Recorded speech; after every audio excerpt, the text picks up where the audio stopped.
Hi, everybody. Welcome to FNS Wrestling Podcast, episode 113. We're back. A week has passed. We watched a bunch of wrestling. We thought we'd come down here to talk about it, yeah? My co-host and teenage son gently nodding his head across the table from me. Yes. How was your week? Anything exciting happened to you this week? No. Nothing. Working, school. No. Oh, yeah, I got COVID. Oh, yes. I wasn't even trying to lead you to that, but yes, you did have COVID. Again, question mark. Remember the first time we were never sure? Yeah. Because you didn't test positive, but... So yeah, and actually it would have been as we were recording this, right, last week? Because you went to work and then came back feeling gross, and we tested you, right? So I don't... Yeah, the next day. So I don't know how I did not catch it, because we're, 3 feet apart right now for 2 hours. We're going to talk into each other's face in a really tiny room. Somehow I survived, so... But anyways, you're feeling better, right? On the mend? Yeah. Nobody else got it. You took a day off school, following the protocols that exist in our area still. So I was remasking. That felt strange to put a mask back on again for a bit. That sucked. Wasn't the best, but tried to do what we were supposed to do. I don't think anything exciting happened in my world this week. I can't think of anything. Just your brother, it's you and me this weekend, right? Your mother and brother are gone both today and tomorrow. Mom may be getting a new tattoo today, I think. Shocker. At a pop-up tattoo shop. Isn't that concept is just strange to me, right? Like, you're just gonna put a pop-up shop and do tattoos. Okay. Yeah. So claim AirPods in combination with her cousin's bubble tea shop, right? I believe is what's happening. I get to lay claim to some AirPods. What do you mean? I got Kathy's AirPods because they have a a broken mic. Yeah.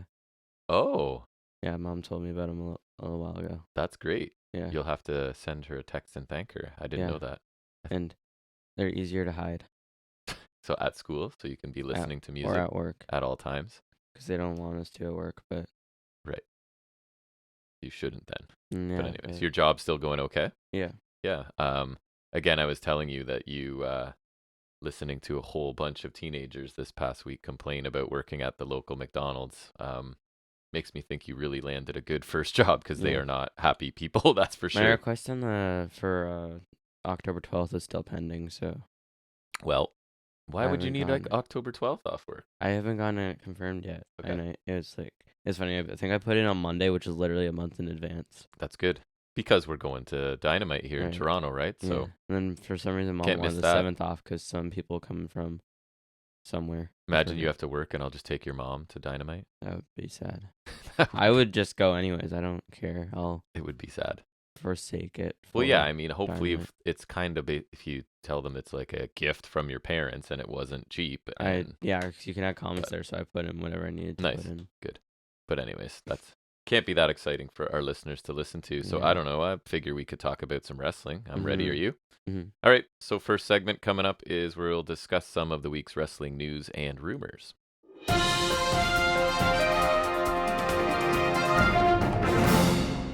Start out talking some ratings.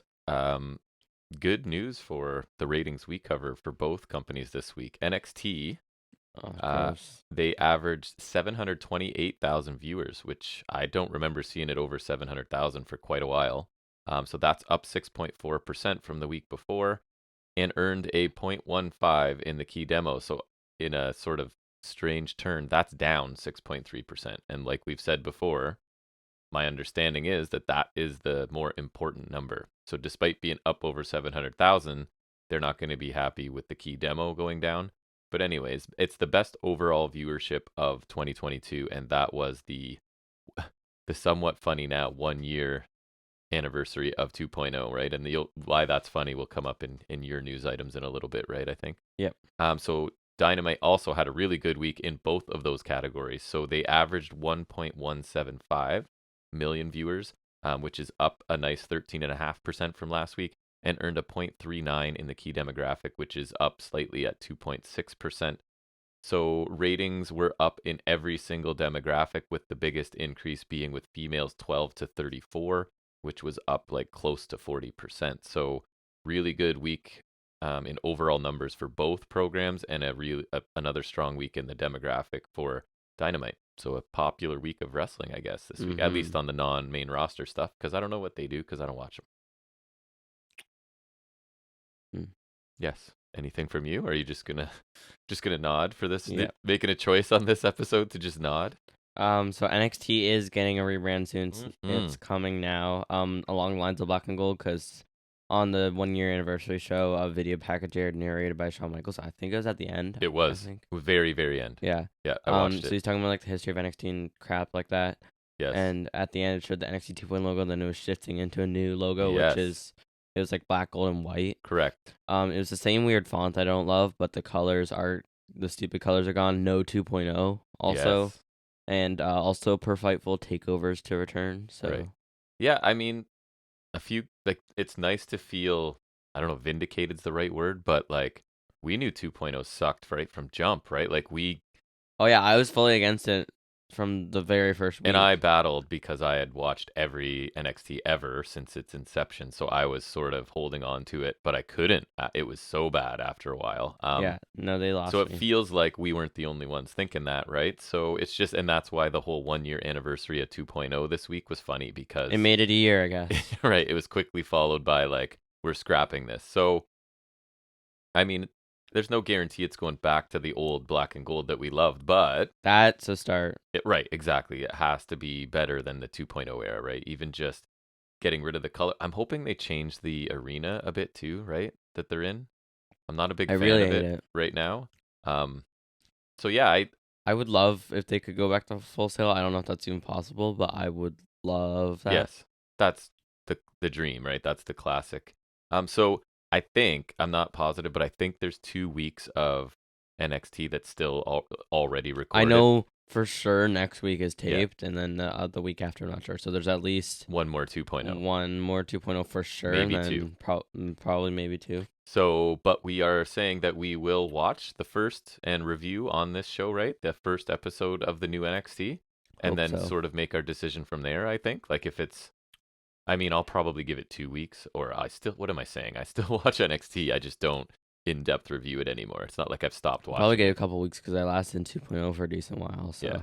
So, like watching 2.0 without doing in-depth reviews is the only way to do it, right? Because then I can skip little bits I don't care about, or not whole segments, but like somebody's entrance or whatever. Not delve into your feelings about how horrible right, it is. and not have to like track every single thing that's going on. Makes it kind of watchable, which is not a great thing to say, but that's the best I can give them.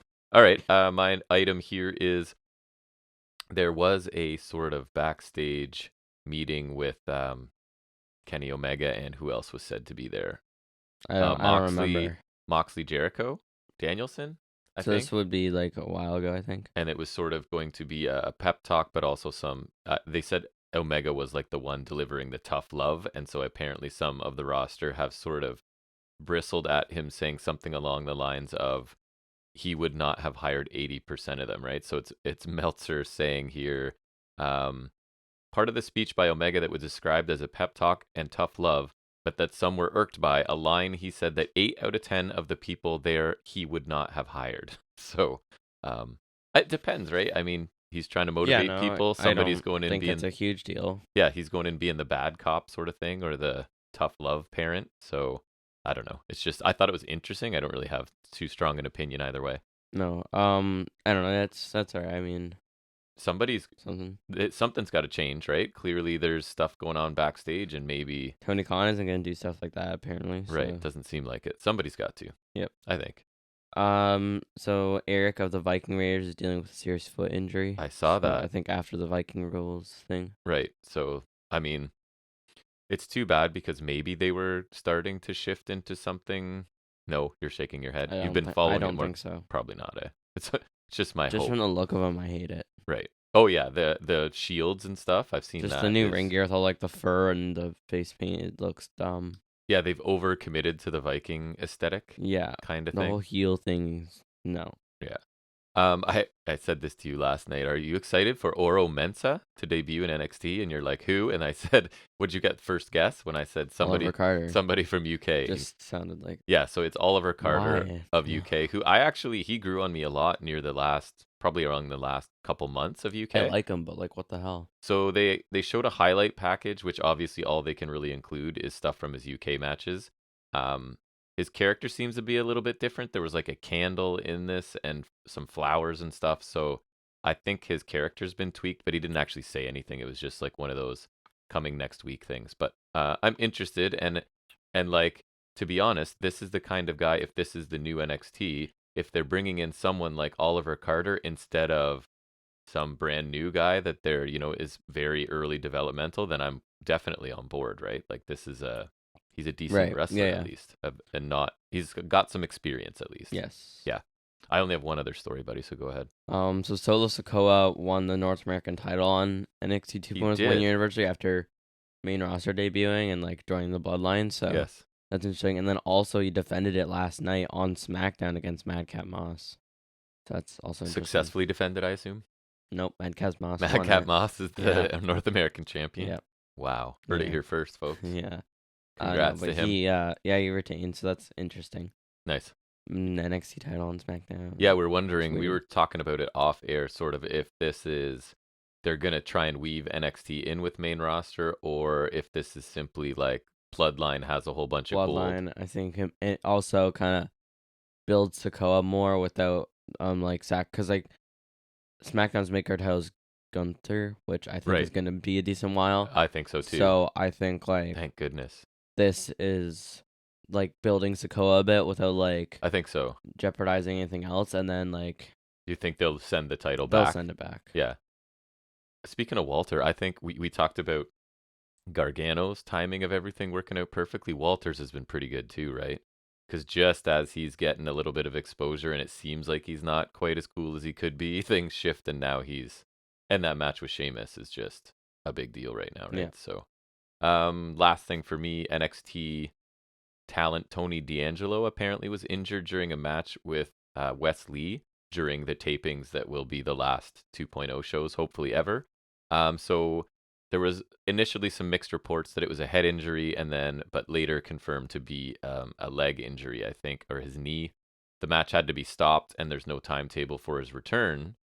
So guess what I would suggest if he's going to have a long layoff here? That when he returns, what? He's repackaged. Like, I think, for me, right, this gimmick, he's not doing a bad job. I think there's actually a pretty good performer in there, but this whole like dawn of NXT thing when you have one person in your family and it's like a cartoon character of the most stereotypes possible. Like, Yeah. just let him come back as something else. You know what I mean? Mhm. You did it with Eichner. You've done it with probably other examples. I can't remember. I guess maybe does A-Kid count? A-Kid? Yeah, I mean, that's not for the better, I don't think. at all. No, but yes, it is an example of them I changing. didn't think Eichner was for the better, but I thought it was kind of lateral. I think that, anyways, doesn't matter now. no, I think it was fine, but Yeah. I can't think of any more. So yeah, I just hope for his sake that they bring him back somewhat different than, because this character's not working for me. I guess Jaden McDonough is another. Yes, that is another, and I'll don't get like into him. it, but I'm liking his. It's fine, but Jordan Devlin was better. Yeah, he's cool. They're both cool. Jordan Devlin was better. Anything else from you? I'm done. According to Dave Meltzer, WWE is planning to do Logan Paul versus Roman Reigns for Crown Jewel. They've already started setting that up on SmackDown. Yikes. That's one we'll be missing, thankfully. How does that, like, Logan Paul's like good, sure, but like this just feels like a wild mismatch. And for his third match, really, Do you think that he wins at No. Is that area big into like Western YouTubers? Is he a name that they would want? maybe they think that Because normally they do make sort of demands or requests as to who they want to see, right? I don't know who's really demanding that. I feel like that feels like more demand for here. Yeah, I know. So that's why I'm asking, because I don't know what I the assume- climate is over there in terms of liking YouTube. I assume not, but I don't know. Yeah, could be. Anything else? So the Usos to defend the Undisputed Tag Titles next week against whoever won the Fatal 4-Way, which was the Brawling Brutes. Ugh, stop saying that. I hate it. Which is Holland and Dunn. And please, Triple H, for the love of God, make him Pete Dunne again. The Butch is stupid. Honestly, I would be much less against him in that group if he was Pete Dunne and like he was cool And not in a tag team and not a dog. and not a dog. And I would be much more happy if he was on his own. But like at least make him Pete Dunne so I can say he's cool because he looks like Pete Dunne, but then his single has Brawling Brutes logos and he's not Pete Dunne. I feel like Triple H is like smart and savvy enough to recognize this. And at I some don't know point why it and hasn't reset happened it. yet. Yeah. He's doing like the most minuscule things like Austin Theory and Tommaso Ciampa Right. and Matt Riddle, which don't get me wrong, that makes me happy, but like Pete Dunne needs to be fixed. And that's like a necessary change. If I had to pick one thing, like I'd rather do that than like I'd rather have to deal with Ciampa and Theory and Riddle than have Butch. I forget what your mother walked by, but Pete Dunne was on the screen. Maybe I was watching. Is he on Raw? No, he's on SmackDown. Maybe I was watching a bit of SmackDown, and she is like finds him incredibly unattractive. No, Pete Dunne's a good looking. And I was like, yeah, but he's awesome. He just looks like a tough guy. Yeah, Pete Dunne looks cool. He looks much better than he cool. used to. She was not a fan. Mm. It's the anti-Finn Balor maybe for her. Maybe it's the Butch thing. Could be. Because Butch is gross. Anyway, speaking of the tag titles, new apparently like in the redesign, there's been a design leaked for the tag titles. I've seen it. Yeah. It looks interesting. So it's basically like the current belts on black straps. Okay. Like the side plates are the same. Yep. It's a new faceplate with like I think it's got like a gold rim. And it's got like kind of the same like Rebling design, but now it's got like a big WWE logo in the middle because that's what they always do. Did you like it? First it's thoughts? Okay. It's I don't love Improvement, not improvement, lateral move. I'd say it's mostly lateral, maybe a slight improvement just because like the Roman helmets don't make sense. Right. But at the same time, I'm like, I don't know. I don't think you need to have like the huge logo on there. I understand having it. Like I don't love it there, but like I don't think it needs to be like a giant focal point there. But I guess then it's like first thing you see, it's like, oh yeah, it's their belt. Branding, brother. But yeah, like we know whose belt it is. Put some kind of cool, like that's why everyone loves the Eagle belt, right? Yeah. I don't know. Anything else? Last one is I saw the top 10 for the PWI 500, and Roman Reigns has topped this year's 500. I mean, it kind of makes sense. Moxley's not even in the top 10. I know, and I saw defense of that a lot of his started right at the end of their evaluation period because they don't go maybe next year. They don't go January to December. They're like something to June to July. It's weird how they do it. Yeah. So it's like kind of a half last year. And by their criteria, Reigns makes sense, right? Yeah. Like it's not all match quality. Whatever. Because also I guess same argument as Moxley, and also I think they're not including tag teams this time. I want to say. Weird. I'm not sure. I'm just pretty sure. And there's also no women. I think they're just like putting them in their own thing. Cause like getting their last year it was a lot of category. just like whoever is good is good. Right. But I think there's more parameters this year. I don't know, but Roman Reigns tops it again, which I know he did in 2016. Yeah, it makes sense. I don't know if he did any other time because I think last year was Omega because duh. And then 2020 was Mox. So no, I think it's just 2016. So this is at least his second time. Yeah. So that's kind of cool. It's not a surprise, really. He probably deserves it. I think number 2 is Okada.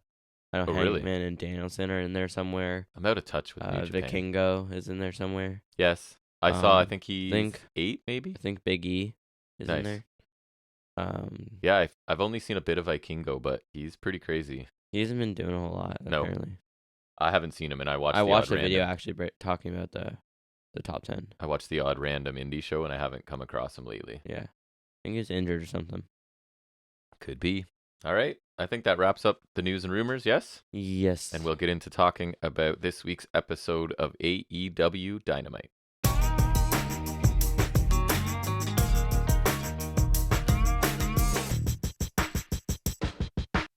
And we open with a match finally. Yes. Oh, good point. Yeah. How many weeks?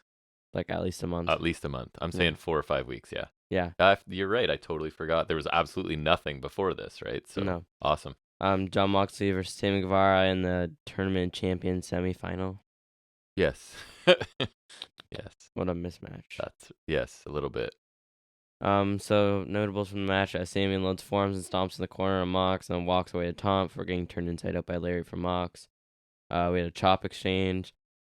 Guevara hit a dive to the outside, and then a tornado. Yes. To the outside, then sent Mox in the steel stairs. Mox hits the original Dirty Deeds on the apron. Yeah, which is Guevara cool. sold the heck out of headlock driver kind of thing. Guevara sold it like awesome. Yeah.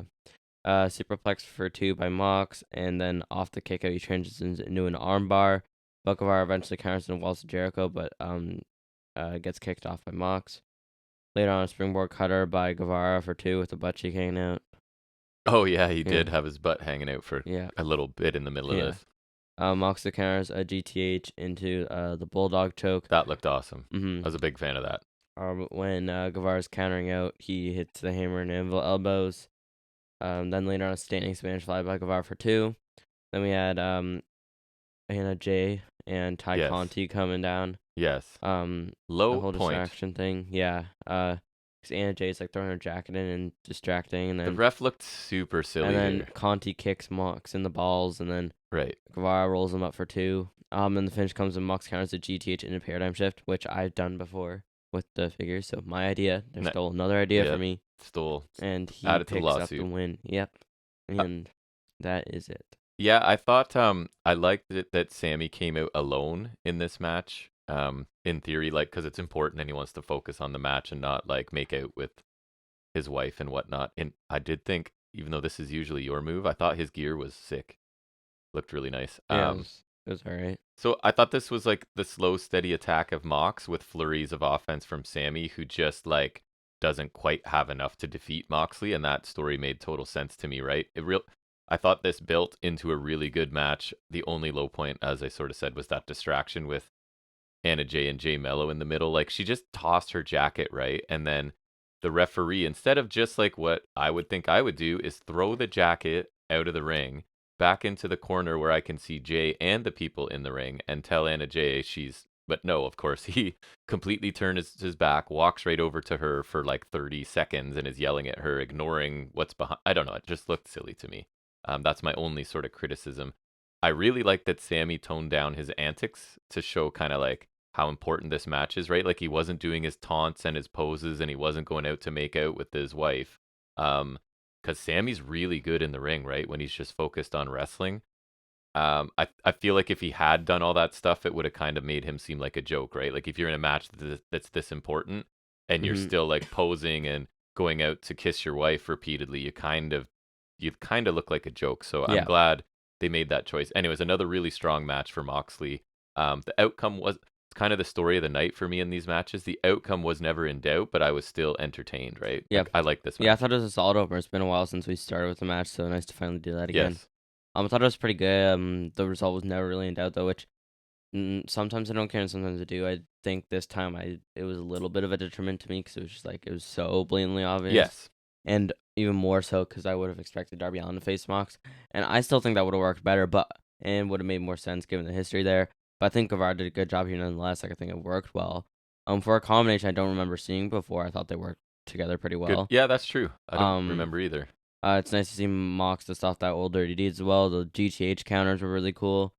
The whole interference was the low point for me. It was really lame because it made the ref look dumb, but also made Mox look dumb because like he needed that. He should see that coming. And you're right. Like, Mox, like, because remember like the time when Punk was sitting behind him and he got up and like he already knew he was there. Like, he should know Conti was be around too. Like, that's right. Something it Mox didn't help anybody, right? Like, yeah, you're right. And like that just seems like something Mox would see coming, and like he wouldn't usually fall for that crap. True. And the roll up was slow.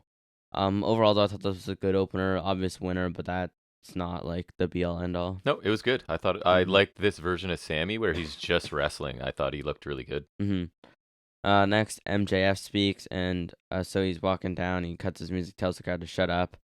And he says 7 days he hasn't slept a wink since he and Mox went toe to toe, and that's because he saw the look in Mox's eyes, look of no fear, and it pisses him off because he's not the same kid Mox crossed paths in 2020. Like, said something about like the MJF for 2020 sounds no podium. I saw that in their original feud. Yes. Which I've kind of forgot. That's too. When Mark Sterling got introduced. Where he was doing like the political stuff. Yeah, I forgot all about that. That's when Sterling came in. That's right. So, yeah. Because he had the match with Mox. Yes, he did. Yeah. His ring gear is amazing. He's not the one playing a character. Mox is, and he's a joke just about as much as the schmucks in the crowd. I like that word, schmucks. It's funny. He talks about how he read Mox's book. He says Mox got bullied and his bike got stolen. And he says he knows Mox deep down is the same scared poor little boy from the slums of Cincinnati. But now he's old enough to drown himself in alcohol like a drunk. Wow. He says Mox did kick the habit. It takes a lot of guts, but the problem is that MJF's brain is far more dangerous than his disease. he says this is a message for Mox, but also Jericho and Danielson, whoever wins, because bad things happen when people get in his way, and he recommends Mox take the vacation he was planning, because if he were Mox, he wouldn't want to win MJF's title. He says when Mox came back from rehab, he had this demon hanging over him saying Mox didn't deserve all he had accomplished and stuff like that. He says if Mox doesn't tread lightly, he'll find that MJF is that demon and one he can't slay. And then he shifts gears saying a group of men help him procure the chip to quote MJF at Double or Nothing, and they are a stable on retainer. And he introduces the Firm, led by Stokely Hathaway, and he exits the ring once they My note is MJF got the hell away from that group of misfits real fast. Like, I'm only paying them sometimes when I need them. I'm out of here. Hathaway says some time ago he flew from Orlando to New York City to meet his best friend MJF. Sure, I don't know. They did like work together on the Indies or something back in the day. They do have some sort of relationship. Nice, I think that's real. I like that. Yep. And he was disenfranchised and he wanted to quit, but AEW. But Hathaway told him that would give people what they want. He said they need to get what MJF wanted. They came up with the logical solution to get this group on retainer. Logical solution is to get the Gun Club, obviously. That's first option. That is my major complaint.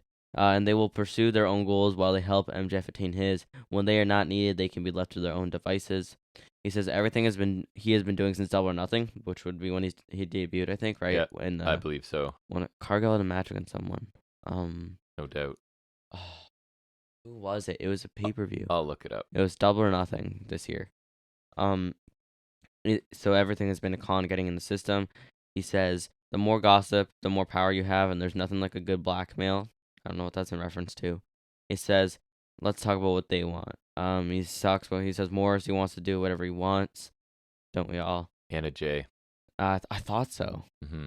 Okay, so then that's when happened. That's when Athena debuted too, I think, right? So, Moriarty is after the ROH Pure title, which I think that kind of makes sense. That's kind of interesting. Makes total sense. That's a good fit. Absolutely. The Guns want the tag titles. Makes sense. Kill me. I mean, it's not realistic, but it makes sense that would be their goal. Yes. Mm-hmm. And Paige wants to represent Canada and to win the Atlantic title. I guess. I mean, you're sort of putting a ceiling on them there, but it's better than nothing. I like that. Yeah. So MJF's promo. Oh wait, nope. Hathaway says they are the Firm, and when they are around, you can either run with them or from them. Yep. Indeed. So MJF was really good, obviously. He was super angry and intense the whole time here, got personal with Moxley. So I thought he did a really good job. It was very focused on Moxley. And then, as you said, right, it just suddenly shifted gears to, at least they offered some explanation of the relationship with Bivens, because there was nothing last week, right? Bivens, interesting. Sorry, Hathaway. I've got Bivens the whole time in here. I don't love Hathaway's. It kind of feels clunky to me, right? It kind of feels like, so this whole he was running a con since he got there. Does that make sense if you really look at what he was doing? Like managing Jade and the baddies, that's part of this con. Gets his foot in the door or something. And then I guess the implication was he's making friends and hanging out with people backstage and, getting all the inside information on how everything works. I mean, I think it could turn out to be okay, but I feel like it definitely feels like this was not the initial plan. And with a lot of people not being on the shows all of a sudden, that they're trying to justify sudden changes of direction. And I don't think they did a great job here. Like, Hathaway's awesome on the mic, and I think he delivered everything, but I'm kind of left with this going, wait, so you are a faction, but you're not a faction, and you are with MJF, but you're not with MJF. I don't know. It's kind of a loophole to keep MJF doing his own stuff, too. But I feel like it almost feels like they don't want to commit to anything, right? So I don't know. We'll see where it goes. It could work out well, but I'm a little bit confused at this point. What did you think? Yeah, I thought MJF's promo was great as always. I liked the bit how he's different from their feud in 2020, because he is, but he's also not, I think. I think he's still the same in ways. Yeah. But so I like that, and I also do like the reference to the feud, because it's nice to acknowledge the history. I mean, I kind of remember it, but like I don't talking about it. I liked when he got all personal with the rehab and the childhood talk. I like when the heels do that stuff, like kind of like Christian. And they finally acknowledge the alliance between him and Hathaway's crew. which is a group on retainer, which is interesting, I guess. Do you know what that means? Yeah, Yeah, like okay. I think he did that before. That Like kind it's of thing. usually referred to like you have a lawyer on retainer, so that you're sort of they're ready to commit to you Mr. O'Malley when you need them, right? Yeah. Sorry, from who? Jan, the corporate lawyer, From where? when Michael's Oh, from Office. yeah Oh, on the boat.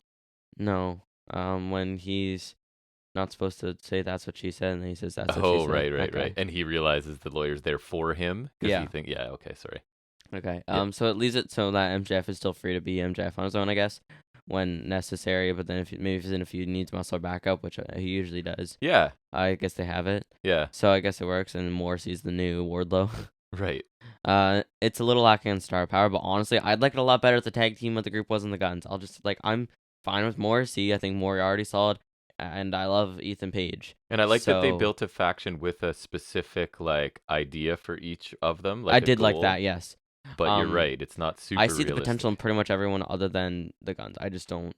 Yeah, I don't care. we love Paige, right? I So love Page. Yeah. I like Ethan, them teasing him going for the Atlantic title. I think like it does kind of make sense. 'Cause I don't see him going like major right now, and like no, of course not. I'd very much like to see him finally get some gold and get recognition that he deserves. I think I would love him with that title. Actually, I think it works because like I think that's the only title where it's kind of like Wardlow's still gonna be doing his thing, Hmm. and like Moxley's or like the world title's like up in the air. Like I think the Atlantic title kind of makes sense, and it's like the whole um like And intercontinental kind of and thing. if it continues to be like the traveling title where you're kind of going and You doing could bring indie it stuff, around I here. think Paige would do that too, You could right? bring it around our neck of the woods. That'd be amazing. Come up to Hmm. Smash because Smash is back this weekend. Exactly. So It kind of makes sense. I would really like it. I think the name of the firm is kind of cool. It kind of fits with yeah, I don't Hathaway. mind that. That I doesn't kind of bother like me. that. Yep. And I think he cut a solid promo.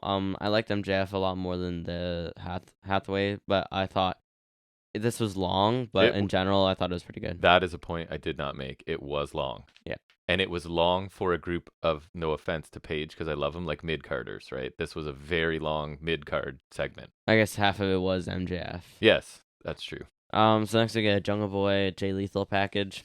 And it is Jungle Boy. They seem to be leaning away from the Jack Perry that it looked like they were going to start doing. So it is Jungle Boy Boy. says All Out did not go how he expected, and before that, his last match was June when he lost the tag titles. Right. And he needs to get back in the swing of things. That's why he signed an open contract for tonight.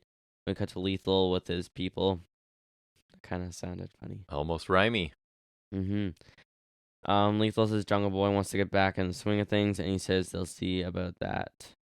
Dot says Jungle Boy needs to pick better best friends. Jungle Boy's a boy, and Lethal is a man. You stupid boy, my best friend's a man. That made me laugh a little bit. That's still a little over the top, but it's not like Yeah. horrible. I think Dutt, and I think I told you in the moment, they're like a useful act for AEW, right? You can have Dutt talk up a really quick feud, and then Lethal will deliver a good match. Doesn't usually win, but he makes somebody else look good. So I think like there's a place for that on a roster, right? You need a quick match for somebody to get a quality win before something else.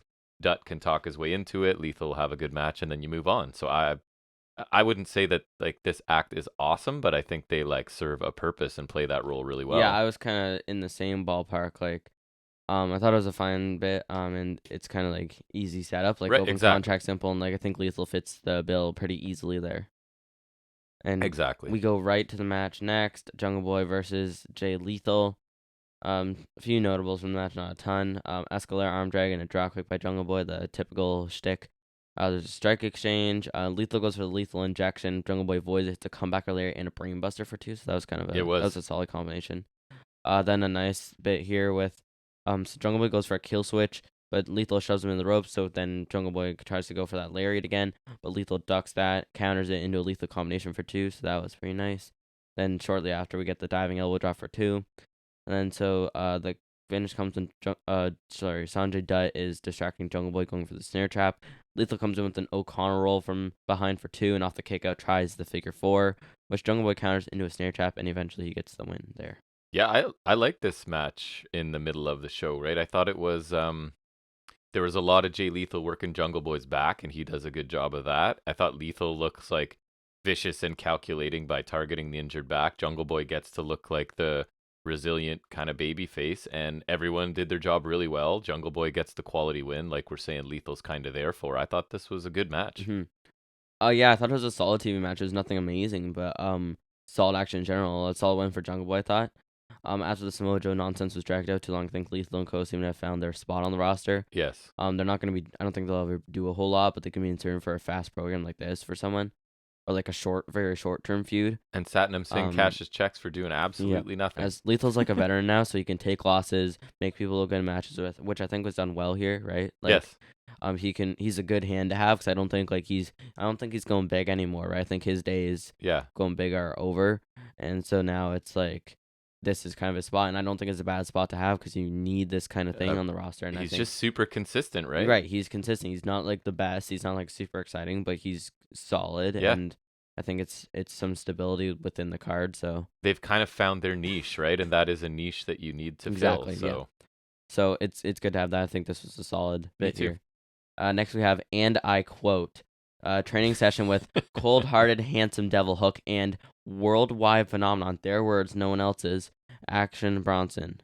Their words, no one else's. I had that too. The worldwide phenomenon I'd never heard of. But again, I maybe he is literally, and I just didn't know. Like I told you, Coots texted me to be like, I heard he's on. Who? Like, and I was like, he's like, oh, one of my favorite rappers, and Action Bronson. I was like, yeah. I've never heard of him, but apparently he is somebody. He does not look like a rapper. He looks like this guy I've seen on Instagram.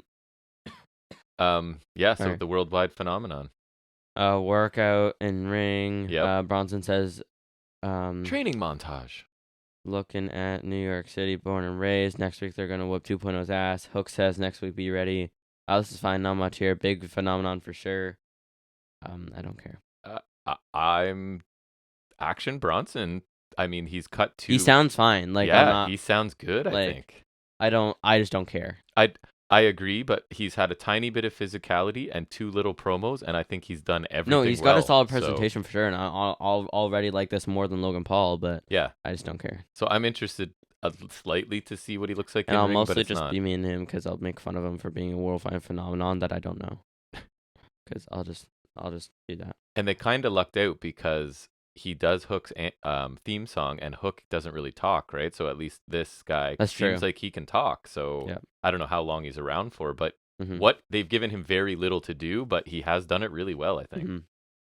Next we got Alex Marvez talking to Luigi Primo. Yeah, I saw him just like a week or two ago. He's the guy that wrestles while spinning around pizza dough the whole time. So he's doing that, and then he just gets booted in the face by Ethan Page, which I love it. We watched that twice because it was. Oh yeah, I watched it. I've seen it like a bunch I'd watched it so many times now because like it's just like a nice connection. I like you can hear like the snap on it. Oh, it's just really nice. It looked good. The guy took it really nice. Yeah, and then Marvin's like, "What are you doing?" He's like, He's like he's taking his job serious, which no one else does. And then Danhausen interrupts like on cue. Yeah, perfect person to arrive when you say that. Page says since his goal is to become king of the Atlantic, he'll start with the jester of AEW, Danhausen, and he'll take him out on Rampage. I thought it was fine. The boo looked pretty solid. It amused me every time.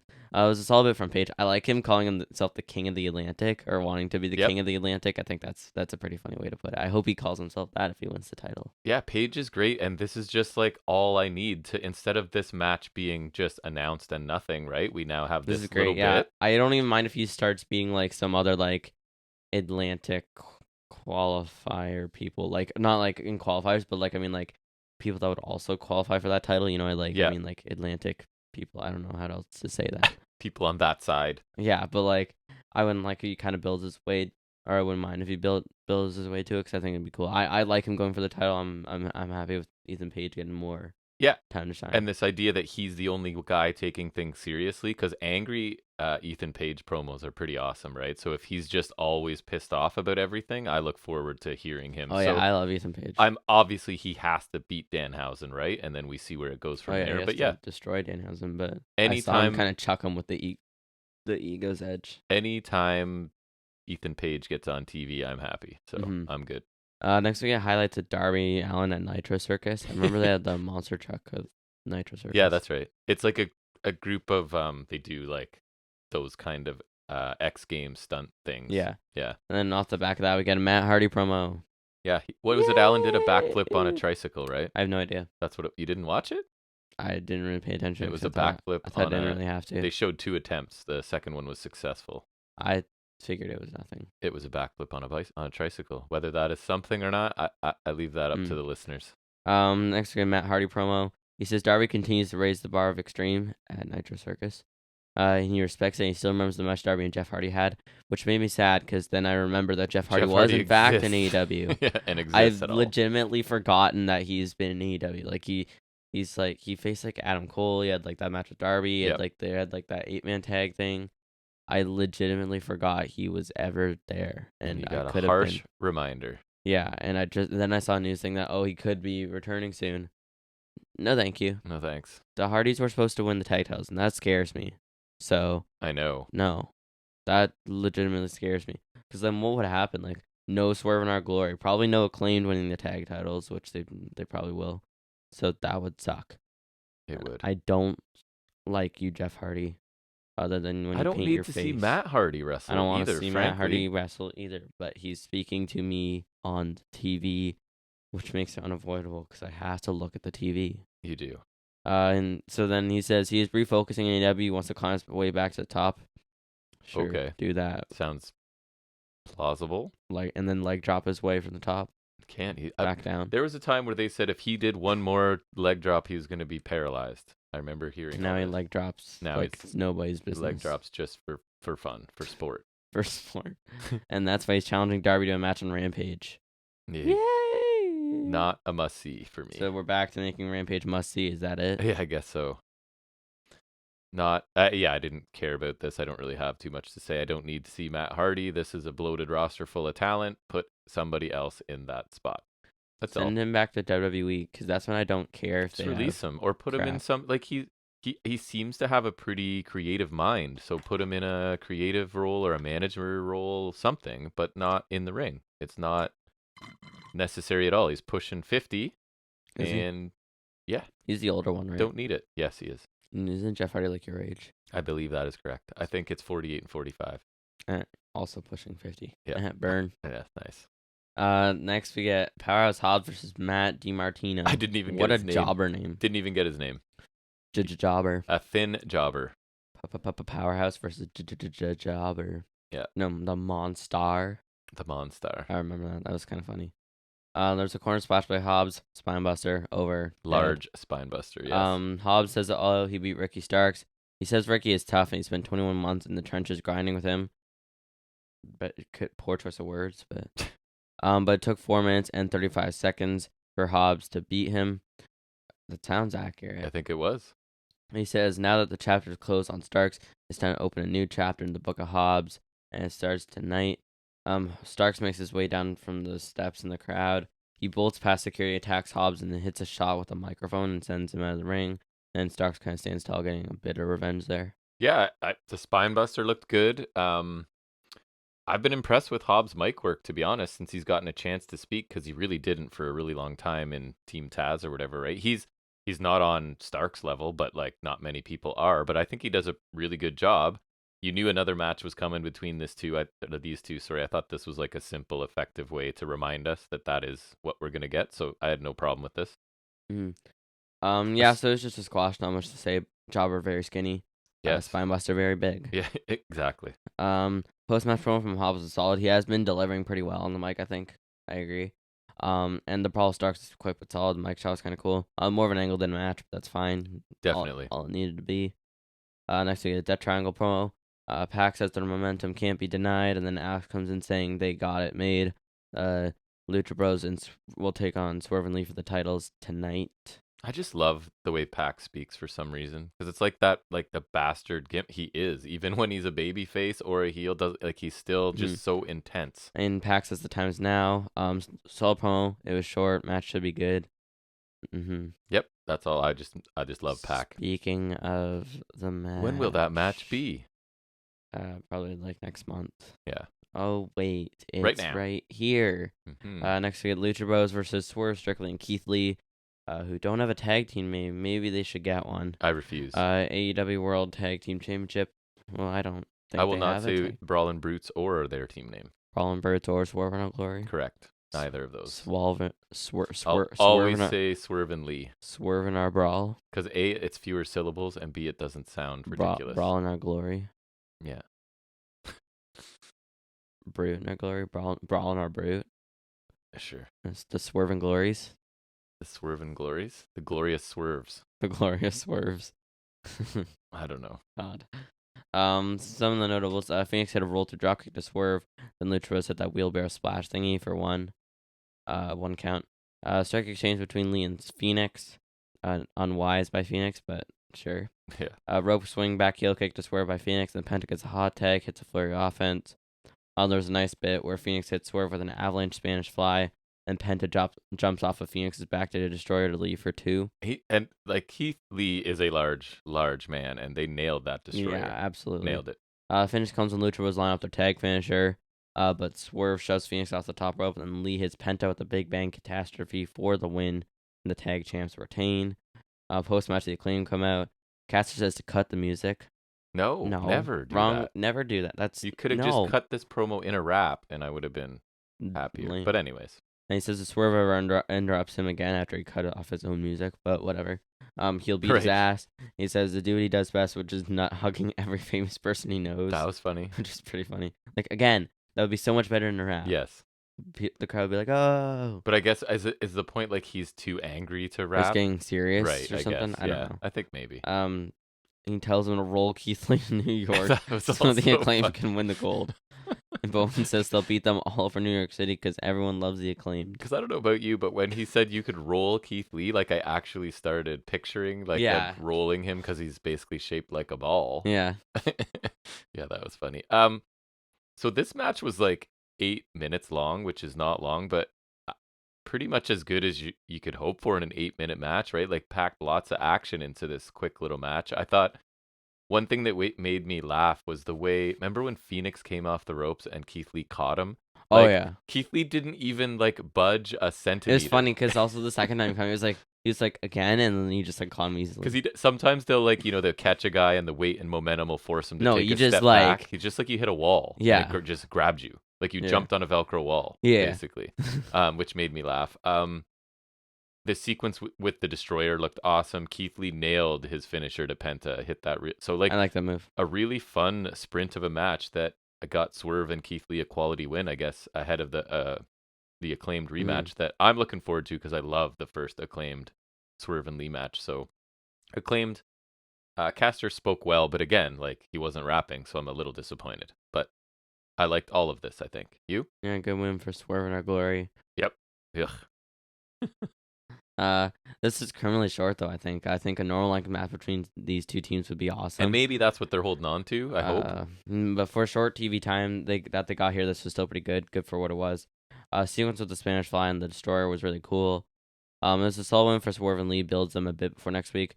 And the Acclaimed had a solid promo afterwards too. I like the Acclaimed a lot, but I don't think they're quite ready for the tag titles yet. I think it would be smart to strike with the Iron Top, but also I would like them to be like where I'm like fully confident that like not just because they're popular, but like because they've got like they're all around. Like I think there's still a bit of work to be done, and like I think Lee and Swerve make for really good champs, and I think even then they need some work. That's what I'm saying. So I think the Acclaimed, it's like you want to build the tag champs to the top level of like a couple of the other teams around, but like Acclaimed are even farther from that top status that Swerve and Lee need to be at. Yeah. So it's like a step back. For me, Swerve and Lee aren't there either. So like it's kind of like, what's the difference? So I don't know. I think the Acclaimed are a step down. Yeah. I don't think they're even quite at tag title level. And maybe it's as simple as Swerve and Lee win again with Swerve heel tactics, and that sort of Acclaimed becomes like the uncrowned, and they fight from that position for a while. That's what they did. That's right? what we're doing this time. Yeah, so they can keep doing that until they are built to the point where I guess so, yeah. Because again, the problem for me is always FTR's the best, and they are not. That's what I'm saying. You need to give them to FTR.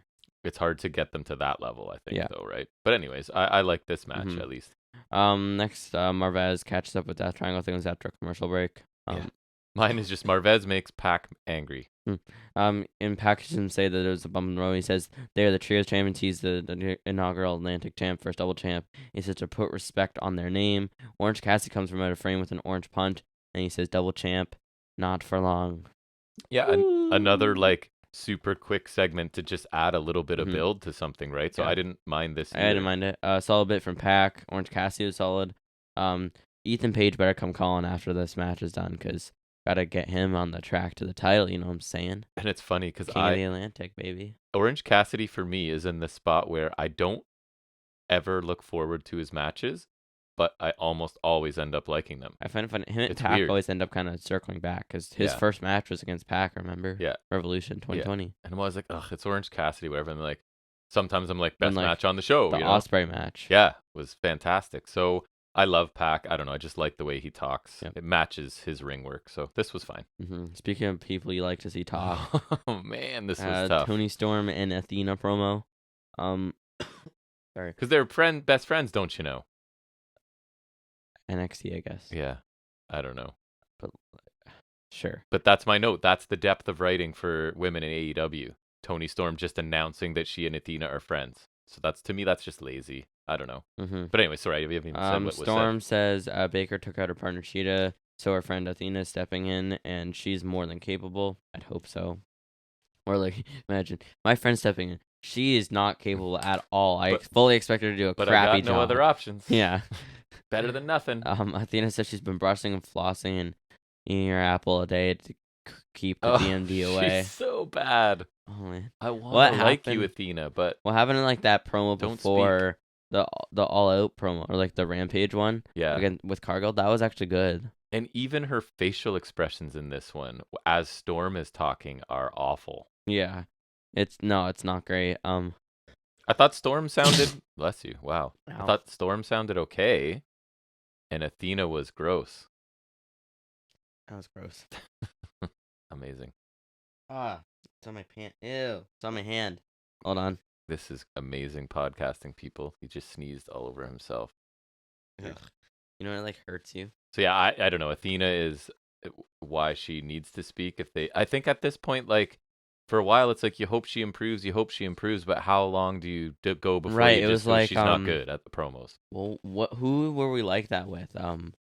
We had that kind of situation with someone. It was like, it wasn't Cross, was it? No, it might have been Storm it might have been Storm in WWE. Yeah. Now it's kind of like it has kind of turned around, but okay. I'm back. You recovered. I'm not even gonna cut that out. I'm gonna leave it in. That's real life around here. Yeah, we're authentic here on FNS. That's right. So we're real. Or lazy. I just don't. Or lazy. We'll say authentic. Yeah, I'd like that. So that we don't sound like buffoons. It's a great but term. now we sound like cool and genuine. That's right. Which we definitely are. We definitely are. We're not even really related. This whole father-son thing. It's all a sham. It's a work. It's a cash grab. We've worked for the only podcast with no ads, no Patreon, no. We never asked a cent. It's a cash grab. We didn't plan this well. Right? No. Well, we're just not telling you. The payoff's coming at some point. Clickbait. And we're gonna make millions. We will make millions. We're not even blood related. That's why we've never put any video up, because exactly we're clearly not related. Yeah, exactly. It's such a mismatch. It's like they're not related. But actually, if you're going off voices, we're the same age. We talk about me being 45 and you 15, but it's just because I have trouble dealing with getting older. So we're both 23, and in university, yeah. this is what we do on the weekends. This is our college program, yeah. And somehow it's going to lead to us making money, despite it being the completely free podcast. Yeah. If there's like an equivalent of like a nonprofit organization but a podcast, that would probably be this. Yep. Not even intentionally, just like that's how it is. It is. And then the last line was Storm says Baker should focus on her issues with Hater, and then something else I didn't catch. Something British, or is she Aussie? New Zealand. I have no idea. Tony Storm is Aussie. I feel like we've looked this up before. I believe Australian, yes. Aussie. And not Kiwi. This wasn't great. Storm was fine. Oh no, she is Kiwi. Athena no good. No like. No, she's not. Me no like. Me cringe. Same. She's me bad. Almost barf. Oh my god, that is bananas. The next AEW Unrivaled series, same Adam Cole and Kip Sabian in the same series. What are the chances? It's almost too much. It is almost too much. But then you got Inmate Jericho, so it's just like gross. And a Darby Allin. What I is like this? Darby Allin. Figuring it out already? I just looked on the thing. Talk about this match. Let's go to the match now. Britt Baker and Serena Deeb. Let's get versus into an Toni 8 Storm and minutes Athena. women's match with a 3-minute commercial break in it. Yes, sir. Yes. Yes, sir. I mean, to be fair, they just did a tag match for the men, so it's equal. I guess. Yep. Except the men have other matches on the show, And too. did they have a commercial in there? Yeah. Oh, they did. Okay. Except the men have other matches, so it's just like True. It's equal, and then it's just not at all. Not at all. Britt Baker and yep, I said that. Notables, body slam by Storm and a slingshot splash by Athena for 1 count with Deeb's feet under the ropes. Yeah, and remember Taz tried to save it by that was a little detail. That is a thing people do, but but usually that wasn't what she was trying to do. It's usually they hit their legs off there, not just their feet or whatever. That one was not intentional, I don't think. No, definitely not. Baker distracts Athena and Deeb comes in with a chop block, as she does. Mm-hmm. Hot tag flurry post commercial break from Storm. Deeb counters a diving crossbody by Storm into a half crab, and Athena kicks her and hits a forearm.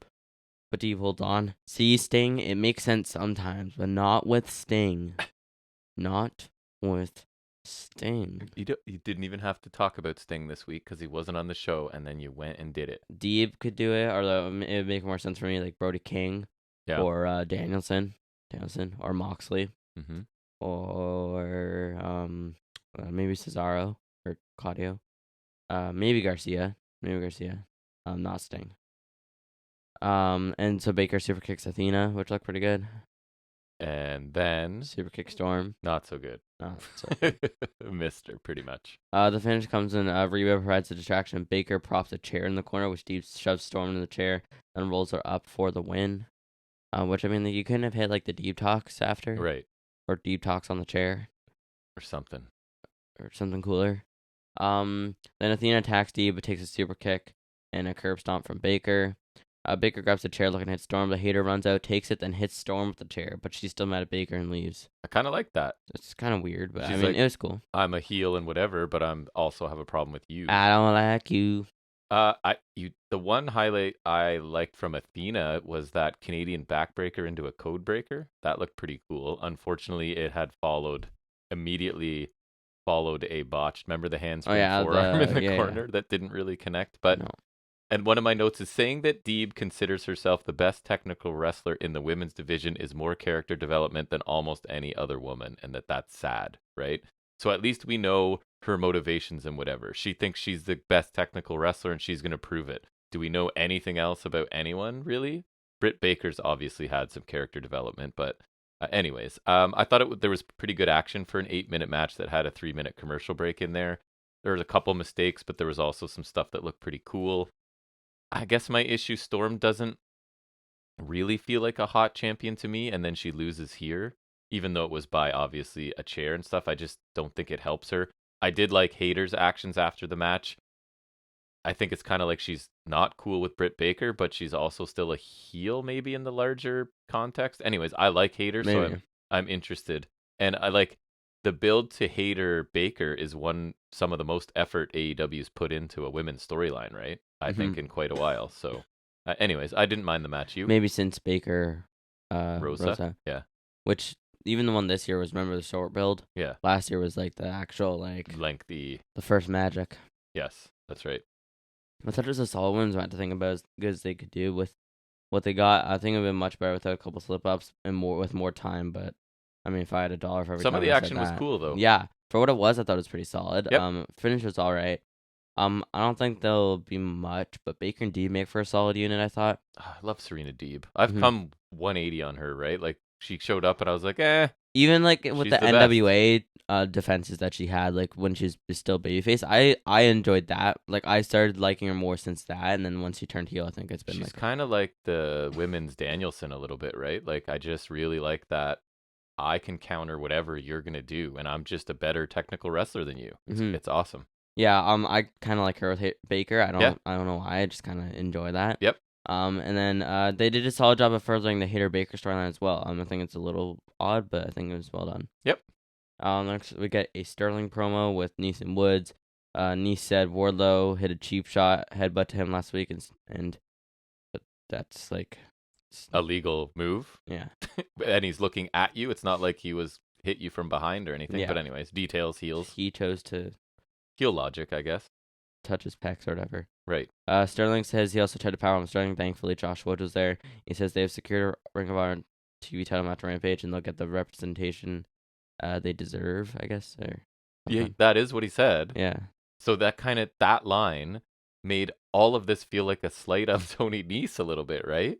Because like Tony Nese has been all over TV forever, but now that But he's it's not really doing a lot. but now that it's Wood's turn, they're suddenly going to get the representation they deserve.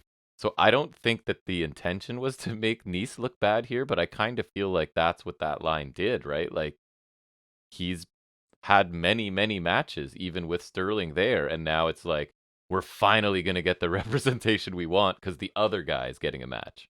I don't know, like the Because Nice doesn't really get title matches. I mean, he did going against Wardlow, I guess. So. yeah, but it's like representation, just like he's basically saying your representation hasn't been good enough, so now we're going to this guy where we have a better chance. That's what I got from it, and it was I don't think solid. that was the goal. Not a lot here. It was short. It was.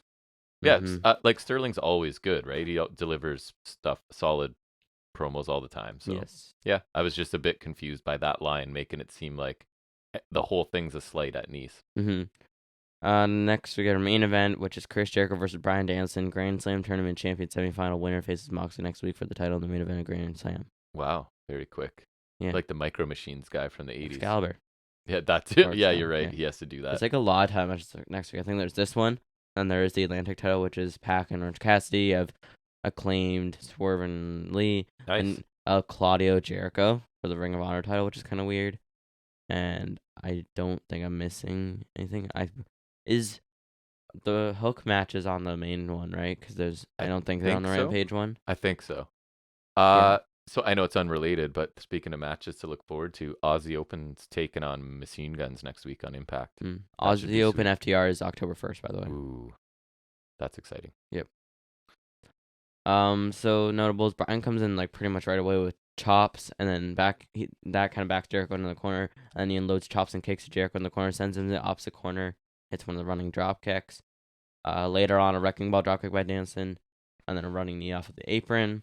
All Danielson for the first few minutes. Danielson is working Jericho's arm and sending him in a hammerlock into the ring post. Top rope shotgun dropkick by Danielson. More arm working from Danielson, like kind of kneeing the arm and hammerlock. A lot of solid work there from Danielson, like just targeting the left arm a lot. Yes. More kicks to the chest and left arm by Danielson, like targeting more. Jericho ducks the roundhouse and hits a German suplex. Springboard dropkick by knocking Danielson off the apron by Jericho. Then later on, Frankensteiner back in the ring by Jericho. Strikes by Danielson, but then Jericho gets a code breaker. Then Danielson comes back with a psycho knee, and they're both down. So like Jericho's on the apron, and Danielson's in the ring. He tries to suplex Jericho back in the ring, but then Jericho suplex him, kind of like flips Danielson outside. He lands on his ankle, and so he's like really selling that. And he like takes off his kick pad to like check the ankle, so it's like basically in like a sock now. And it just adds so much all of a sudden, right? It's like it's crazy. He looks so different. Then Jericho like just like kind of like you see it on his face, which I really like. Me too. And then you just go see him. He goes after repeatedly on the outside, and then figure four around the ring post for a bit. Danielson tries to hit the knee, but like kind of like limping towards it, and it looked like it would be like kind of a botchy thing. He literally hopped across. Yeah, but like because he would have hit it really low, but then Jericho just kind of turned into walls of Jericho, which I think made a lot of sense. That was really cool. Yeah. Danielson tries to get out, so Jarrett, I forgot the O, I guess. Jarrett goes for a figure four, but Danielson shoves him off into the corner, then a roll up for two, and Jericho locks in the figure four. Then there's a strike exchange in the figure four hold, and Danielson's able to turn around and get a label lock in, and Danielson is able to tap him out. And then after Mox comes down, they kind of like a handshake and a standoff. Blackpool Comic Club final next week. Yay! Excellent match. I think I preferred this to the previous one. Really hard hitting. Like Jericho's chest was starting to look like junior Cody Rhodes, right? Oh yeah. It was super bruised on the right side, I guess that was. And like Jericho, and I'm not trying to be insulting, but he can't work an insane pace anymore. So Danielson's like, no problem, right? We can work any style or pace you want. I'll make you look good. Super physical match that kind of felt important, right? Like there are stakes attached to this. And then like I was already enjoying it. And then I thought the ankle injury, because it was Bryan Danielson dominating a lot, right? And then he tweaks his ankle and Jericho just attacks it. And the match kind of turned and just added a lot to it. And Danielson selling and Jericho's attacking that ankle. Even the little chop block to his ankle I thought looked awesome. So just really, really good storytelling in this with these two guys.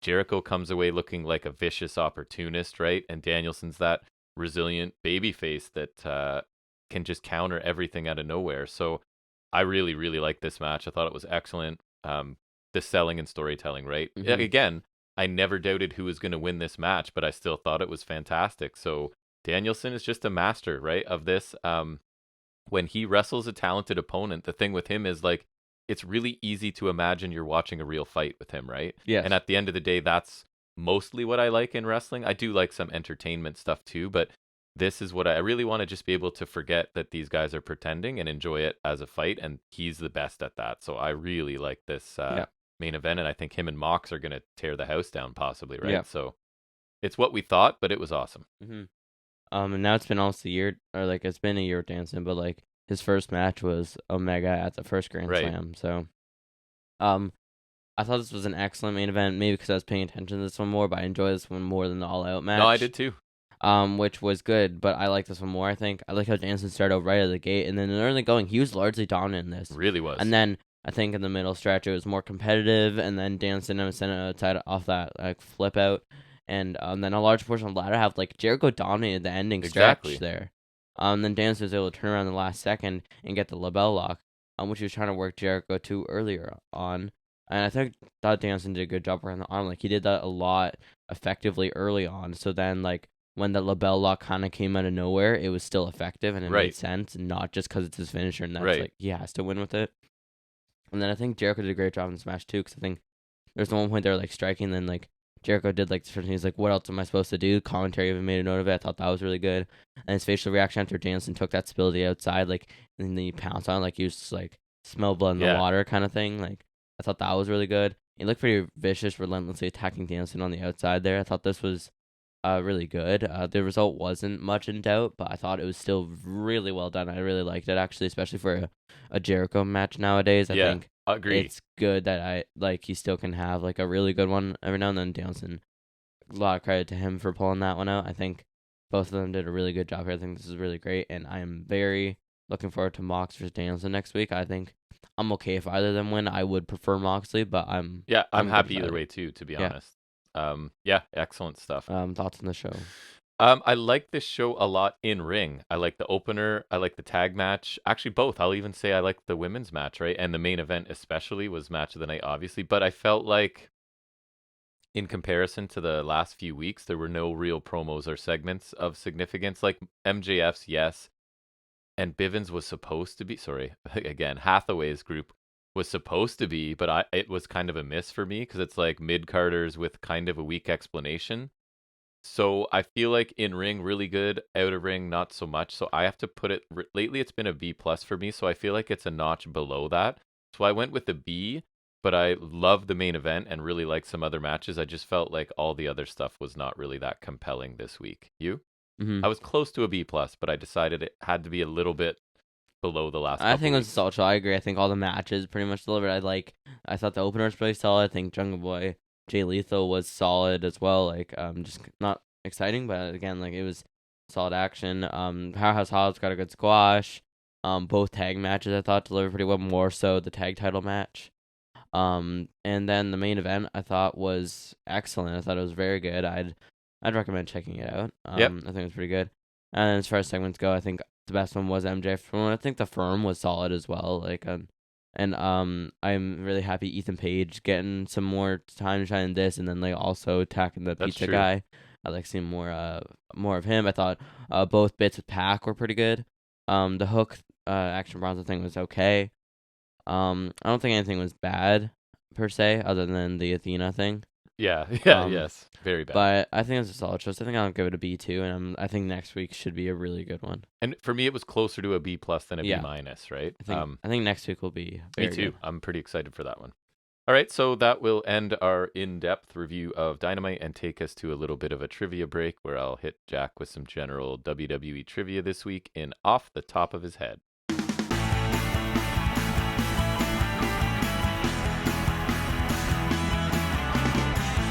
All right, so it's a continuation of the general trivia from last week from No DQ, so I believe we have options if you want them.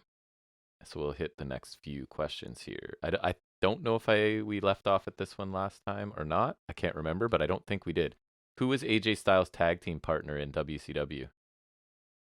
That's a hard one. Was he I like know. Skipper? I know it. It's not. He is one of the options, but I don't think that's correct. Do you want your options? We did this before and I still forgot. Air Paris, I think, is the one. Yeah, I don't know. That sounds right. A guy who I never saw him anywhere else, I don't think. Which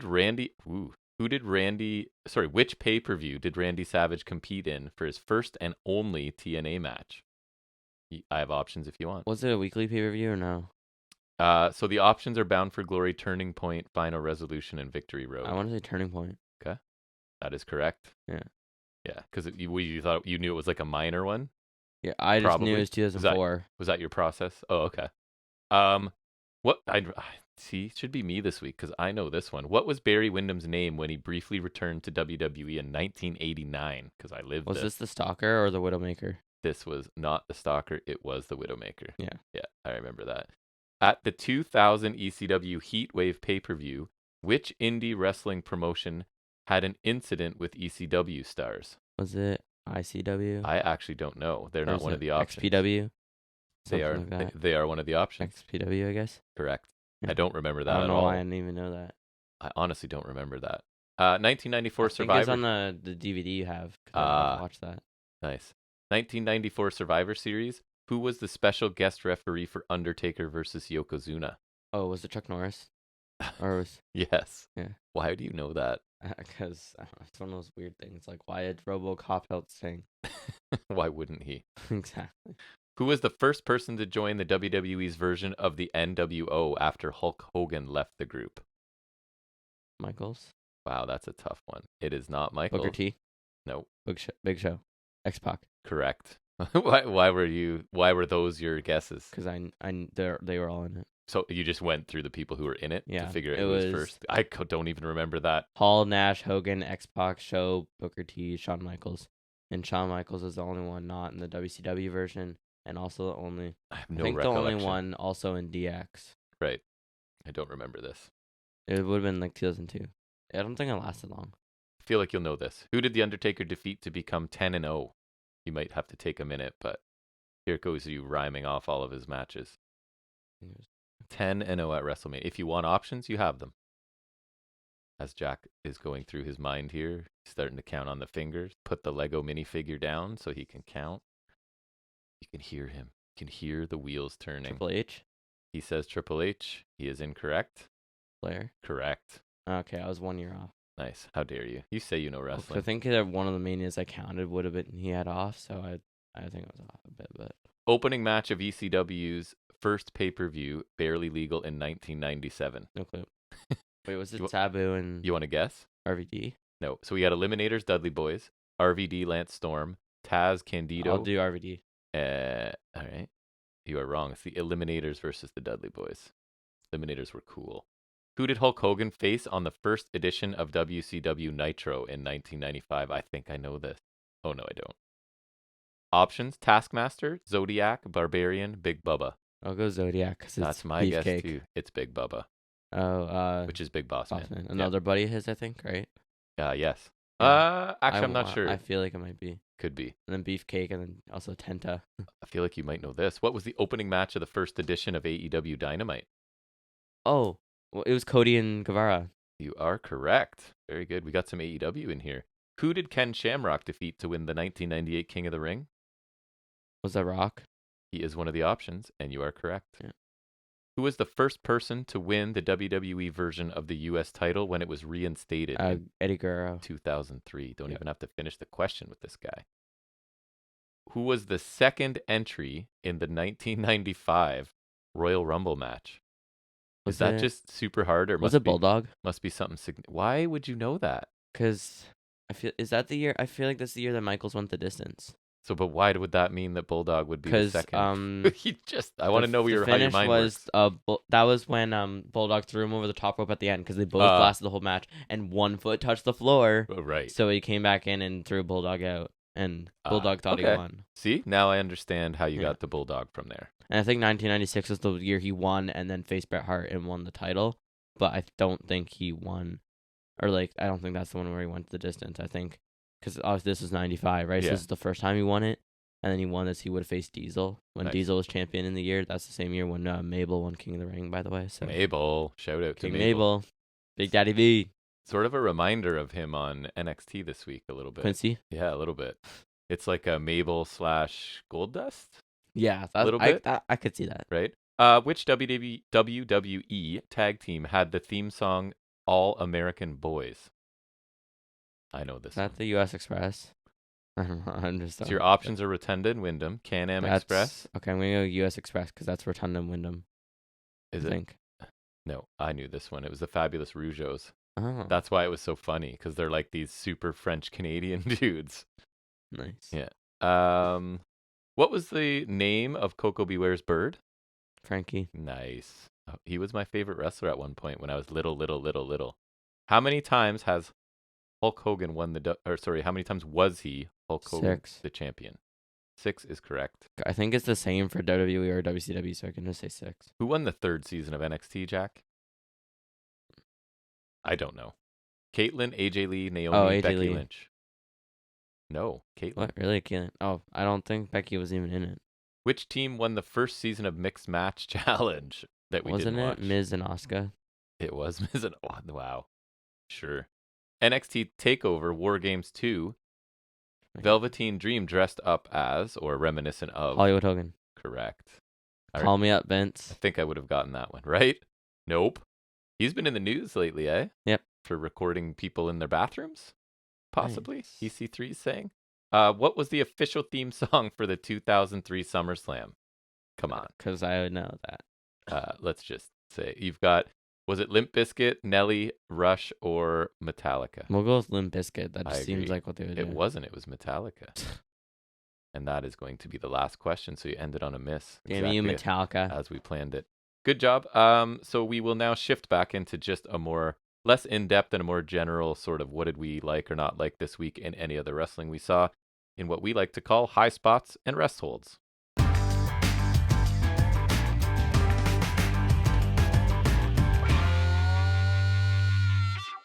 All right, so this week I watched all of NXT, I watched all of Impact Wrestling, and that was it. So I think you're coming with a couple main roster ones, right? So between the two of us, we'll have those kind of covered off. So my first one is a high spot from NXT, and I guess I sort of am combining two things in here.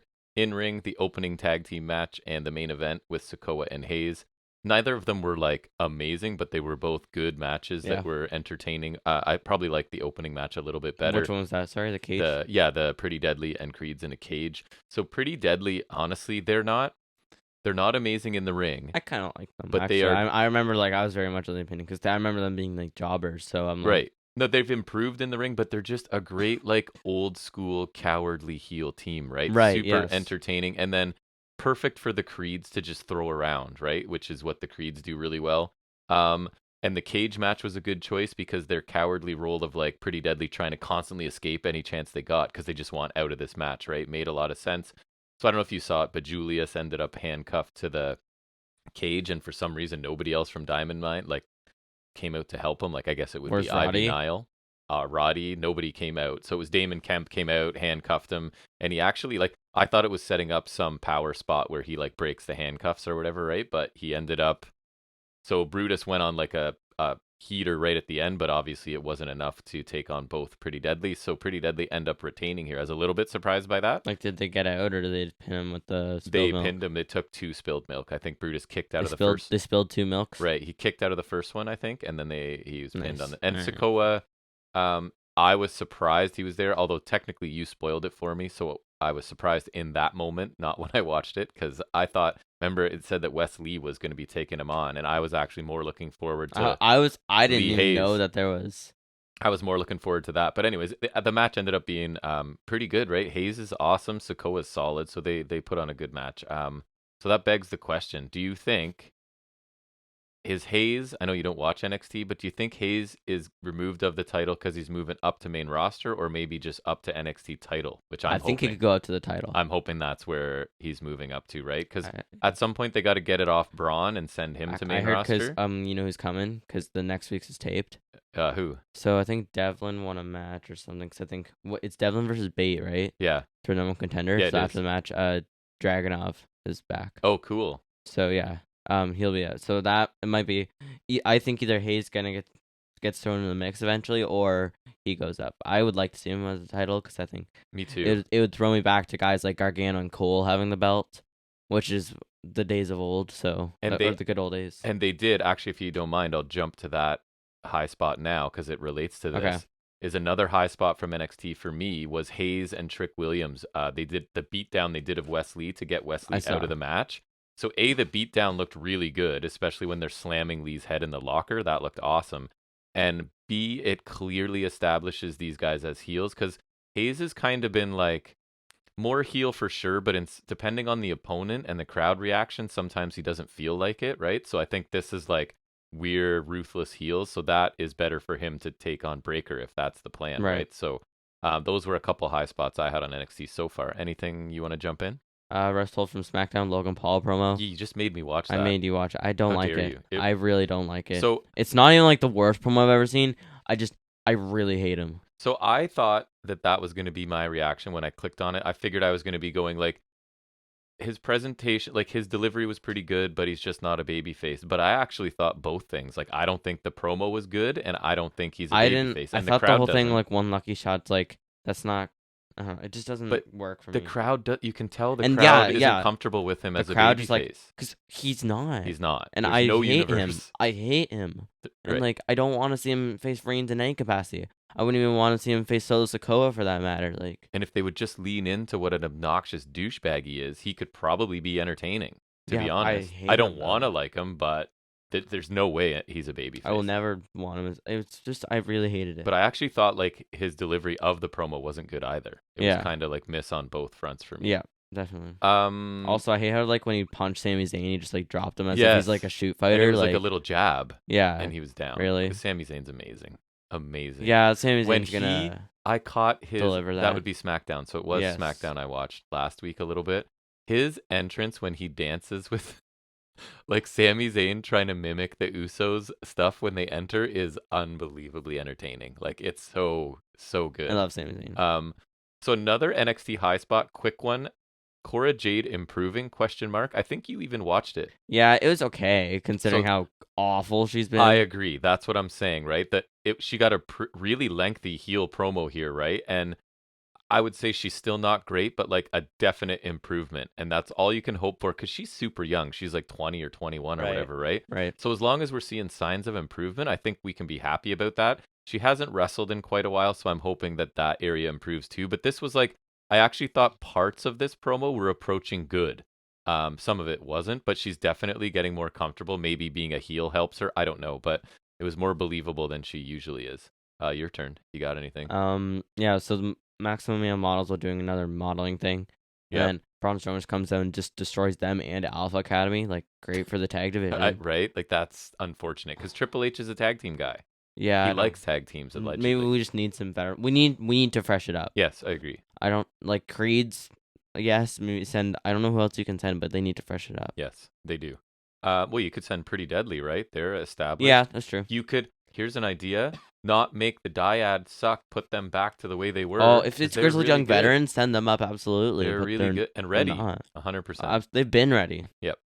Resthold from NXT. Anything involving Lash Legend. This week she faced Fallon Henley in just like a throwaway match, but the result of it was Henley winning in like 2 minutes. So despite Lash has great size, right, a little bit of charisma, she doesn't seem to be getting any better in ring. And my guess would be that the NXT bosses kind of agree with that because she got killed by Fallon Henley. And I think Fallon Henley has something, but Lash is just not, her in-ring stuff is just not good and it's not getting any better. So they need to pull the plug at some point or just pull her off TV and give her a lot more training and see what happens. Because her big boot is either looks awesome or terrible. Like, there's no in between. Your turn. Last one I have is Shotzi helps Raquel with damage control, so she's randomly faced again, and we get another random tag team, and it's Shotzi. No explanation. Yay. Yep. Nice. Fantastic. Real upgrade. Another rest hold from NXT for me is the continued treatment or mistreatment of Cameron Grimes. He's now caught between like two ridiculous characters in Joe Gacy and D'Angelo. So this week, he was tagging with Gacy against his will because he was going to face D'Angelo and what's his name? Stacks. He was going to face them on his own, and Gacy just came to the ring and ended up actually picking up the win. Grimes hit his cave-in, and then Gacy hit his whatever handspring clothesline finisher thing. The match itself wasn't great, and I just like Grimes performs the heck out of anything you give him, but why? Why does he have to be tangled up with these guys? But I guess with D'Angelo injury, he'll at least escape that half of it. NXT high spot from commentary. Shocking. Wade Barrett, because I told you that Hank, the security guard, debuted this year in a pretty lackluster match. But anyways, so Wade Barrett actually explained jobber security guards in a way that made sense. What? So he basically was like, the security guards, because this is a developmental place, right? So a lot of the students at the facility, as they're training to be wrestlers, work as security guards. And even further than that, he's saying that when they don't pan out as wrestlers, a lot of them just stay on as security. And I'm like, wow, I really appreciate that simple, realistic explanation of why all of the security look like indie wrestlers, right? Because he's like, they are. They get jobs as security to sort of pay their way through the program, or they're done with the program, but they Walker's stay just on. one that's making it the way up. So he actually said in the same little thing that Walker's one of the ones that wasn't working out in training. So I don't know if that was intentionally part of the story or whatever. How does that work out then? So he's kind of one of the ones that's just working security now, I think is what they're trying to say. But he's not. Because his whole gimmick is he's not a wrestler. Like he came out in jeans and a button-up shirt and like didn't know, quote unquote, how to do anything. Even when it was like, I think it was but he got a contract. His opponent wanted the test of strength, I think, or something, and he was like, I don't know what that is, kind of thing. He didn't look great, but I'm interested to see what they're doing. High spot for me was JD McDonough. I find he's kind of polarizing, it seems, but this one he was like getting shaved, talking about self-care and how important it is while he was getting shaved, and the guy nicks him with the razor. And what I really liked is when he first nicks him, you can see the guy shaving him, his hands start trembling, like, oh my god, and I also like, because McDonough's not bothered by the pain or the blood, because that's sort of the character he's playing. He's bothered by the fact that he expects like perfection out of everything. So that's like, he doesn't really care about bleeding and having his neck cut because he's into getting injured and pain. But for him, the fact that this guy made a mistake so that's why he's so right. And so you haven't seen like American Psycho, but it was basically about like, yeah, I know, a serial killer who's like super well put together, like in great shape. I probably should watch that. Takes care of his hair and everything. So it's kind of, I like it. So I don't know. Other people don't seem to. Excuse me. Switching to Impact, I've got a few quick ones, buddy, and then we can move on.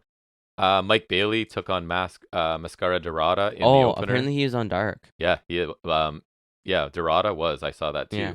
Grand Metalik, baby. So it wasn't a perfect match, but highly entertaining title defense for Bailey. And Mike Bailey's the perfect X Division champion, right? If you want to strike, he'll strike. You want to fly, he'll fly. You want to grapple, he'll grapple. It's kind of that every style. Really happy with his run. The really entertaining opener on Impact. So I don't know. I'm kind of cheating here because I don't know whether it's a high spot or a rest hold. I did that before. But it captivated me, and I was going to try and find you the segment. And I didn't, but it's the designer. So it's Eric Young is now going by the designer, and he has Diener is still with him. So this was like they're at like an abandoned ranch or something, and he's got a bunch of these guys in, I think, yellow hoodies, and he's like, you think yellow, yellow or orange or something, green, I don't know, color issues. But so he calls them forward, and he says, the first guy, like, what's my name? And the guy goes, Eric Young, and then Diener like attacks him and like kills him. And he says to the next guy, step forward, take your hood down. What's my name? And the guy's like obviously scared, and he's like, the designer. And that's the right name. And then he asks someone else to come forward, and he goes, what's your name? And the guy gives his real name, and Diener beats the hell out of him. And then the next guy comes forward, he said, what's your name? And he's trying to say what he thinks EY wants him to say, right? So he's like, I am violence, and then he's right. So then they all start saying I am violence, and then that was so I like really That's weird. cool, stylishly So he's shot. not Eric Young. That's weird. But it's not much of a difference. That's why the jury's still out, right? Like the segment was really slick and well produced and looked cool, but it's like how much different is it from Violent by Design, which for me got kind of tired by the end of it. But we'll see. I don't know. I was captivated. Then I think I've decided on a rest hold because it was almost so bad went into good. I showed you last night Joe Hendry's debut. Would you care to run that down for people? No. So there's an old man, I believe in Joe Hendry. like an old man on his deathbed in a hospital. But did you notice the one detail that made me laugh? Do you know the machine that like gives the heart rate and it was an iPad? Oh yeah. But anyways, so this older guy is, I guess, on his deathbed or in a coma in the hospital, and his family's all sad and whatever. And what did they say? He's trying to say a name or something because Yeah. he's trying to. And then Joe Hendry bursts in, And bursts into song. and it's like a musical breaks out, and he's like a motivational speaker, and I the guy genuinely did not understand what his gimmick the was. guy on the deathbed is like high fiving, and it was turned like super cheesy comedy, right? I have no idea what it was supposed to be. So it ended with he's here to motivate the Impact roster. So I think he's like a motivational I speaker. did not get it. But at it all. was bizarre. It was way out there. strange. Yeah. So I'm not sure what I think of it, but and then my last one, it's a high spot. It's Jordan Grace segment. It's not so much the quality of the segment itself, but it's the reveal, like you told me as well ahead of this, that Jordan Grace will be facing Max the Impaler in a Pick Your Poison match that was chosen by Masha Slamovich, right? So Yes. I just think Max the Impaler is super cool, and I'm a big fan of Jordan Grace, so I really look forward to that match. I haven't seen a ton of Max the Impaler lately, so I just think that that's a fantastic character, so I'm looking forward to that match. And that is all. Impact has been pretty solid show when I check it out. They've kind of got away from the comedy, although there was a Johnny Swinger. His new comedy partner is Zicky Dice. But it Right. wasn't as offensive as like Swingers Palace and Restholds. House. Right. So overall, it's been a pretty entertaining show. That's it for me. I think you're tapped out as well. Yes. So we will head into our final segment of the week. That's where Jack will take a minute to talk about any updates from the world of wrestling figures in what we call figuring it out.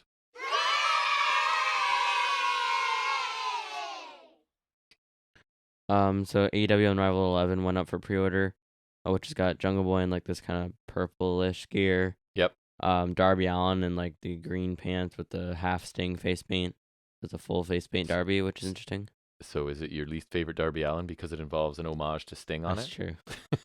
The inmate Jericho from Blood and Guts, Penelope Ford, Kip Sabian, and Adam Cole. Wait, is it Kip Sabian in with the box gimmick? No, it's It's old, old Kip Sabian. Sabian. Okay. Super bad. So she's still super bad, but he's not. It's weird. It is weird. But so that's cool. I think those are up for pre-order now. I'll probably get those eventually because it's Adam Cole and Kip Sabian. Right. And Darby Allin. I'll get most of. That's a hot series for you. I'll try to get all the Darby Allins because the Darby Allins are nice. He's very toyetic with all the face paint. And Very stuff. toyetic. Yeah, that's the term. That's a term for Yeah. real? Yeah, like You like didn't he just makes coin for it? good figures. No, Okay. like Rey Mysterio is that kind of guy. Like lends itself to Lends itself cool really toys. well to. Yeah, all right. I would say Rollins is That's funny. generally toyetic. So then you have new mock images for Elite 97, which is just in packaging. So you have Ronda Rousey in the all black from Royal Rumble this year. Omos, looking like Omos, doing Omos things. He should be more expensive because you have to use so much more materials to make him, right? He's just like he's just got like a really big torso. Yeah. And the belts are dull now. Like literally, someone commented why the belt's coming dull, which is weird. Like I remember thinking that about the old basic figures, right? How the big, like the belts were like very For some reason, the tag titles are like that now. And this is an not Elite. shiny. Yeah, they did that for basics, which that I understand. Right. I don't think they did that as much now, But they're just significantly worse looking. Yeah. Then you have Sheamus with like the big coat, the hat, and the protective mask. Oh yeah. You can put on Ricochet if you want. Right. Yeah, he steals it. Yeah. It leads to a match. Then you have Chainsaw Charlie. Nice. Yeah. So that's interesting. It's got like a Terry Funk head too, so it's got a Chainsaw Charlie head with the pantyhose on it or whatever. Right. Yeah. And then the He's got like the white crap on his torso. Or he's got a yellow chainsaw and he's got a Terry Funk head too. Middle-aged and crazy. Yep. Despite being like 60 or whatever, I don't think that's quite middle-aged. Then you got King Woods in the white gear and King Woods in the red gears. You got Chase Ray and then Alexa Bliss with Lily. So that's gross. Oh, the doll made it in, eh? Yep. I heard that they actually sell a fair number of those, and that's why they won't get rid of it. Because it's a merch mover. Gross. You want one for your birthday, bud, for Christmas? Yeah. Yeah. Yes, Amazing. Absolutely. Anything else? Nope. All right, that's it. That is if we say it's a beefy episode, what's the opposite of that? A skinny episode?